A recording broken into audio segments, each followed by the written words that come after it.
Hey, what's good, everyone? Look, Last Man here. Looking at our rink schedule right here, using the Dash system now, switch over from rink management system. A few minutes back, that's what this video is about. This video is about the hockey tournament coming up here. I'd like you guys' thoughts, the opinions, your expertise, so to say, because we never really hosted a hockey tournament before. And this is not a tournament that we're doing. It's coming up here Friday, Saturday, Sunday. It's one that she's not making any money off of. I think she's doing it for a charity. And whatever monies that the charity doesn't need, it's going to come back to us, I guess. So hats off to her. Thanks a lot for that. This is not something that she does. She doesn't organize hockey tournaments. It's something that she does. It's someone from down south, Seattle, and they organize a hockey tournament. Most of these teams are from down south. I think only 2 local teams are actually in this tournament. I'm not even sure how many teams there are, maybe 8 teams. We've had tons of soccer tournaments over on the soccer side at the soccer park.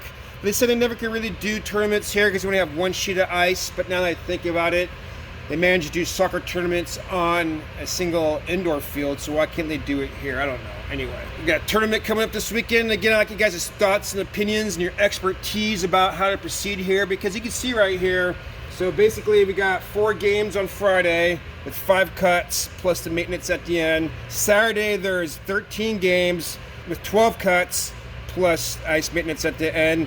Sunday, 8 games, 7 ice cuts with maintenance at the end. So we're looking at 25 games, 26 cuts, not including the maintenance at the end. I think that's gonna be a lot for a system. Like I was saying, for you guys, this is something that you guys may do.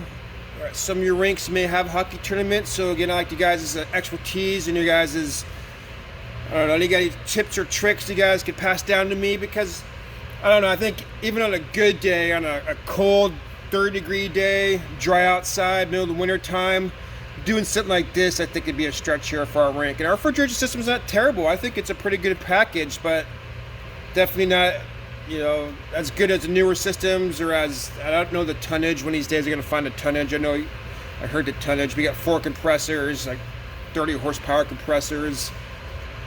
I just don't, I think that's the biggest factor, like at least the biggest answer to the question that can we handle this is, well, how your system, how good's your system, and how cold can we get our ice, and how fast you recover. So our building's at the best envelope. Some improvements could be made here or there. Refrigerator system is a little bit old, definitely doesn't respond as fast. We're going to cool it down. We're going to build the ice up this week. Refrigeration guys meet me here tomorrow on Tuesday. I can lower the temperatures down to set points, but he said he'll come out and take a look at it and let me know how far I could take it down, as well as I'm going to rebuild or replace, I should say, the bearings on the condenser outside. We need to replace 2 of them last year, and now we're here at this year, and we need to do them number 2 fan. The number 1 fan now we need to do it on. So you're talking 4 bearings, $162 a pop. It's going to be expensive. I'm going to do it myself and try to save some money here. Refrigeration guy's going to give me some helpful hints tomorrow too about that. So again, that's why I'm here. Get you guys' opinions and any helpful hints you got for me to help me manage this tournament, because I don't think it's going to go smooth. And definitely going to be building the ice up this week. Going to be cooling the sheet down. You can see right here, where's my ice chart I did last week.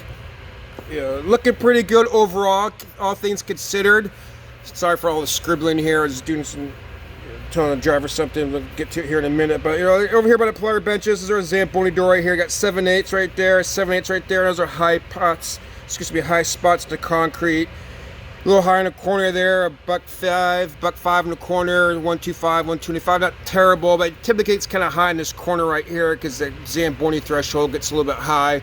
Been doing a lot of edging, try to keep everything down low, and I think I'm going to probably back off the edging later in the week, because I know when the corners get high, the rest of the rink gets high too, and it's harder to cut. So it's kind of, I don't know if I thoughts about that, but also instructing the drivers. It's kind of why I have this here. Is telling them we want to flood this week, really between the top of the circles. Overall, how I flood, I'm going to do a video on this soon, because I think it's a good video to do, and asked about it. I do most of my towel drags, where I just drag the towel to do floods. This is kind of where I'm focusing on. I don't like flooding the corners here. I kind of cut the corners or don't flood the corners.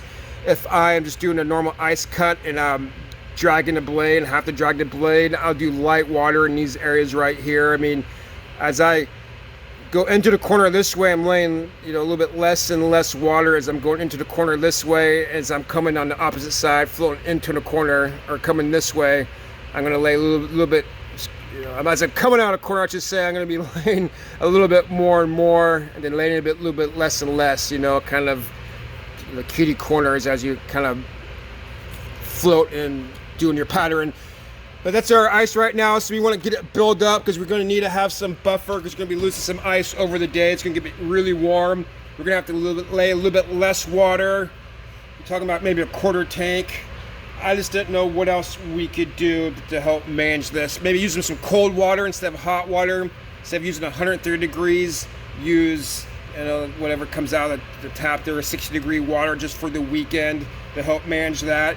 We may have to extend some of these breaks here, or just do a cut every other game, every 6 periods, or that's every other game, every 4 or 5 periods, something like that. But I just don't see this going very smooth, and this right here too. I think, you know, this may go this one. If we get right here in these last 3, it's going to take some time. So we get 3 deep in right here. We're talking about horsepower today, at least in, you know, our neck of the woods, between 3 and 5. And it would being warm over the weekend and just being warm over the night, and to boot, this weekend is supposed to be 80 degrees, even if it was 70 degrees in normal weather, but it's supposed to be really hot. We got probably 75 degrees out right now. Sitting back in here, what's it back in here right now? We got 74 degrees back in here. It's a little thermometer back there. So outside is going to be, you know, 80 degrees outside. So we're going to have a warm weekend.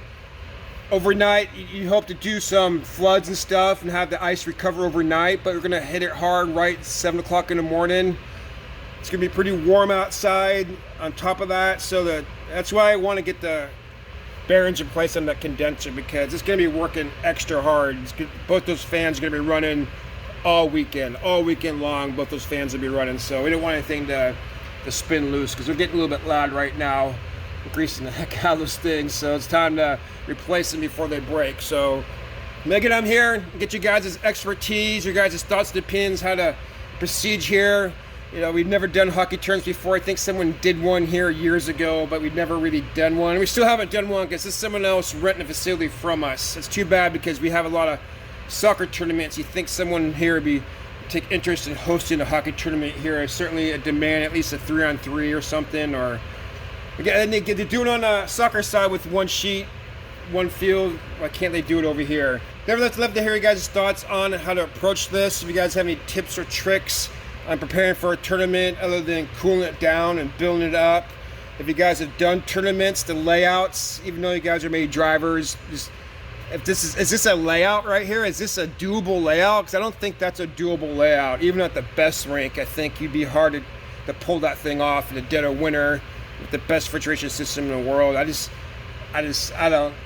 know. I don't want to say this out loud, but I really wish they would have asked me before they scheduled this, and I did express my concern, you know, nicely, just like, you know, the boss is like, we're managed, you know, they're just renting it, you know, like, at the same time, it's like, really, if you guys would have let me know, or asked me, like, this is the schedule we proposed, I would have said, pretty much that. So, I think we're gonna have to make some modifications on the way during the day to pull this off right here. Hoping for a miracle. Again, I'm going to build the ice up, cool the sheet down. But I'd love to hear what you guys think, so go and throw those comments down below, because comments always make the channel better. That's all I got for you guys today. Thanks for watching. As always, hope you learned something, and that the local Iceman says, stay cool.